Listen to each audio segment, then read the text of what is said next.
Hey creators, Ermont the Maker here, coming at you with another tutorial. I had a request from someone on Reddit to make a video about how to make a chest that will give you random loot from a specific loot pool. Spent a little bit of time thinking about it, told him I could show him how to do it, and here we go. So what we're going to be using to do this is going to be, we're going to use a prop from the cast gallery. It's just like a chest looking thing. We have a button. We're going to use random number generators. We're going to use normal triggers and item granters. So these are the specific things that we're going to use. Alright, so let's go ahead and get started on this. Alright, so first things first, we're going to make our chest. So let's go ahead and come over here. We're going to place it down then. And what we're going to do is we're going to grab a button and we're going to place it. Alright, so we're going to make this invisible when you play. So you can't see it. The interaction is going to be what's in the box. That is a 7 reference. We are going to have this transmit on channel. Hold on, I'm going to make this transmit on channel 1. And so when you hit this button, it's going to send a signal on channel 1. Now what we're also going to do is we're going to come over here and we're going to make our random number generators. Now a lot of people get really overwhelmed by these things. They are super cool and pretty easy to use. Most important thing that I started off with not realizing is that you actually have to switch a mode in them, and you actually have to direct them to be forward. So the number right here is going to be on the downside of it. So if this is the bottom, this is the front, so this is the back. So forward from here is this way, and that's going to be useful for you and when we get to a setting here in a second. Now I am not going to copy this right now. We're going to do it once all the work's done. So let's jump in this guy and take a look at the settings. So the value limit 1 is going to be the minimum number that it can roll. The value limit 2 is the maximum number it can roll. We are going to make this 3 as a max, and we're going to make the value limit 1 to 1, so it's going to roll between a 1 and a 3. We are going to have the roll time be instant because we don't want there to be a delay between clicking the button and receiving items. We want it to be instantaneous. Pick each number once. No, if someone came back by and hit this chest, say we wanted someone to be able to come by and get this chest, we'd want it to be able to give the same item in that slot to that player as well. So we're not going to make it so it only chooses each number once. Reset delay, how long does the player have to wait before he can use this again? We're going to make it instant for debug reasons. We're not going to play around with score. You could do that. Now this zone element is going to be fundamentally important to getting this right. So in zone, we're going to put it on forward. When you click forward and click OK, it's going to make this region here. And inside this region, you can see that we have 3 spaces. 1, 2, 3, actually 4. And the reason we have 4 is because it's actually set to a length of 4. It would never actually roll for that 4th space, though, because our maximum value is 3. So let's come down where it says 4 in length. We're going to bring that down to 3. Now that's our entire loot pool, 3 items. We're going to come in here and make sure all the rest of our settings are right. I think they are normal, visible in game, play audio, sure. If you don't want the game to actually announce that you used a random number generator, you can click this over to no, but we're not making an actual game, just a tutorial. We want it activated, transmit, when roll, transmit on. We're not going to do any of that. You could, if you want this to trigger another thing that's going to happen, maybe you wanted a HUD message to appear when you use this. You could have this activated into the channel and then tell that HUD message to post, and you could do a whole series of things based on opening these chests. So now that we have that done, let's go ahead and grab some triggers. We're just going to drop a trigger in the middle of each segment of the roll device.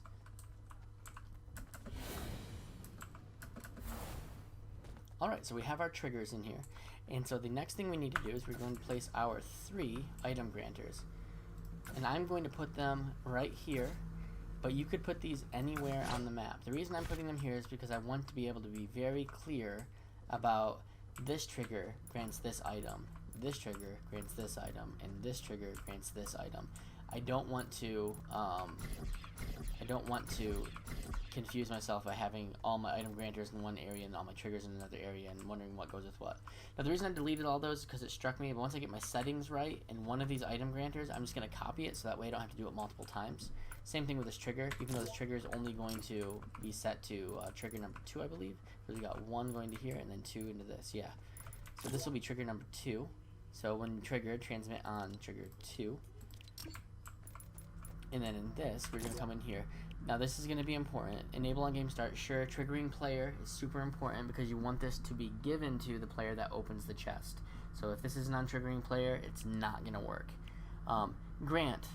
This doesn't make a whole lot of sense unless you're going to put multiple items in here. And you could make it so each time it rolls into here, it gives you an entire item set.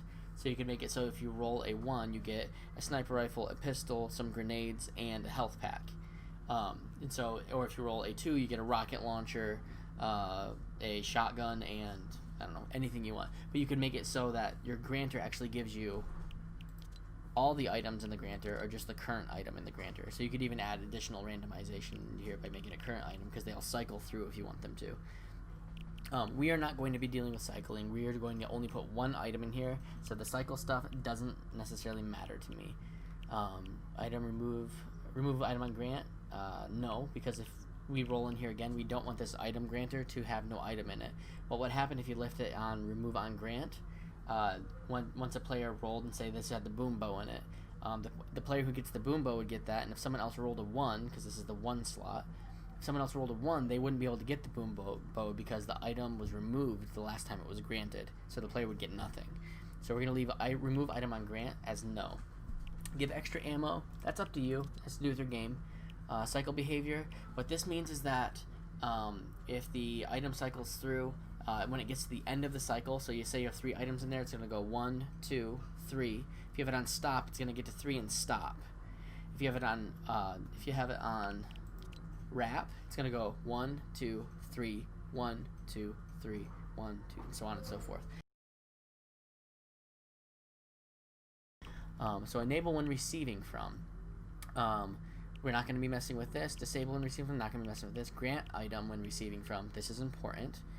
We're going to grant the item when receiving from channel 2, because this trigger is number 2. So we're going to click on this, and we're going to go down to grant item when receiving from 2.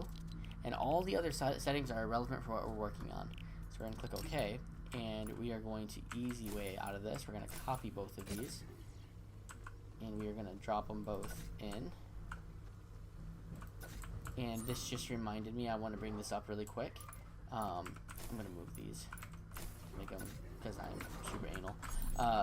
So one thing that's important when you're using item granters and sequencers and things like this, see this gap beneath here, because this is actually built on a wood plank right here, or a wood floor. If it is below the sequencer, the trigger, it won't trigger, and it will look like it's set up perfectly, and you'll be bashing your face against your monitor wondering why it is that your sequencer or your trigger or your random number generator, they're not working. It will drive you insane. I've spent way too much, I don't want to admit how much time, way too much time trying to figure that out. Make sure your triggers are actually inside the region, because these are working with colliders, and if the number 1 rolls, like it show you how it works, if it rolls and it goes like this, and I roll a 3, it's only checking inside of the box that's inside here. So if it's below here at all, and below the triggering area, you'll feel like it should be working, and it won't be working, and you'll think that something's wrong with your triggers, or something's wrong with your device, you'll think it's a bug, and it's not a bug, it's just not inside the area. So this is all working. If I click this, and it goes number 2, the number 2 item granter is going to give it to the player, but we don't have any items in there, so I'm really quickly going to arbitrarily pick some items from the game. So I'm going to grab a torch, I'm going to grab a boom bow, and I'm going to grab this machine gun. This really doesn't matter. So you go to play, you just drop it in. Go here, drop it in. Alright, so we have our items set up. Now this is set to number 2. We're going to set this to number 3. When trigger transmit on 3, we're going to set this to grant item on number 3. We're going to set this to grant item on number 4.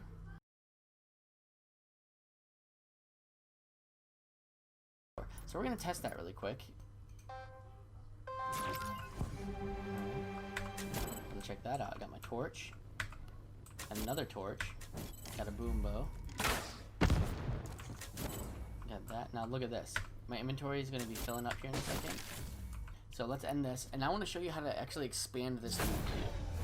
So right now it's choosing between 3 items, and you might think, well, you can just extend it and put more items going down. But if you do any research on random number generating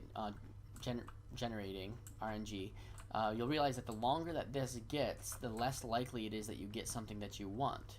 So what you're going to want to do in creating a chest that gives you random loot is you're going to want to create a pool that has like primary weapons and secondary weapons, and then tertiary items.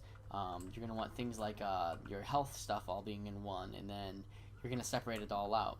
And what you'll do to do this is you can come over here and you can drop it again, have this one also trigger on one, it's already set up that way, and you can also do this, and this is going to be really important. You can make some really rare items, and the way you can make a rare item, right now this has a length of 3 and a maximum number of 3. If I make this a 10, and I make this a length of 10,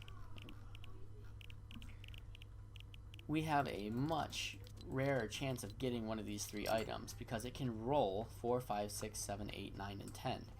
But you only get items if you're getting 1, 2, or 3. So what we've done is we've created rarity. So there'd be a chance in a chest for you to get a very rare item. If I put this up to 100 and then I had, say the creative had Thanos' glove, we could make it so a chest has a 1 in 100 chance to get Thanos' glove, which would be really cool. So what you need to think of in terms of this is percentages. So having it at 10 is easier for you to process it because usually we think in terms of 100%. Right now you have a 30% chance of getting an item inside of this chest from this loot pool. Now if I extend this and I could say you have a higher chance, you have a 100% chance of getting an item from this loot pool because it's set to 3 and it's going to roll between 1 and 3.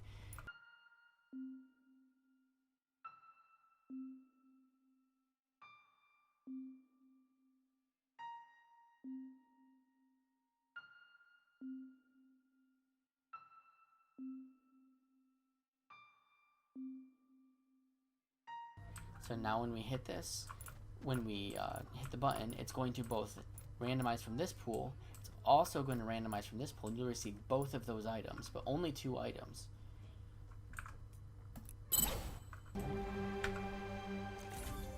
Oh, but I have it set to 1 through 10, remember?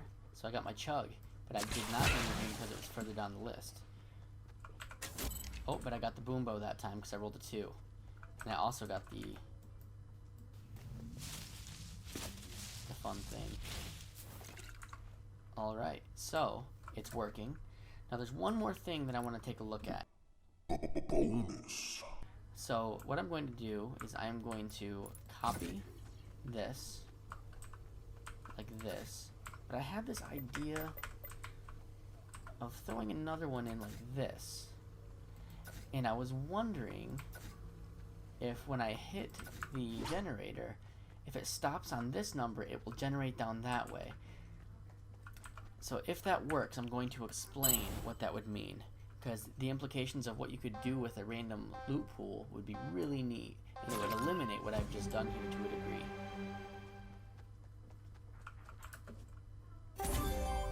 It works. Okay. That's really neat.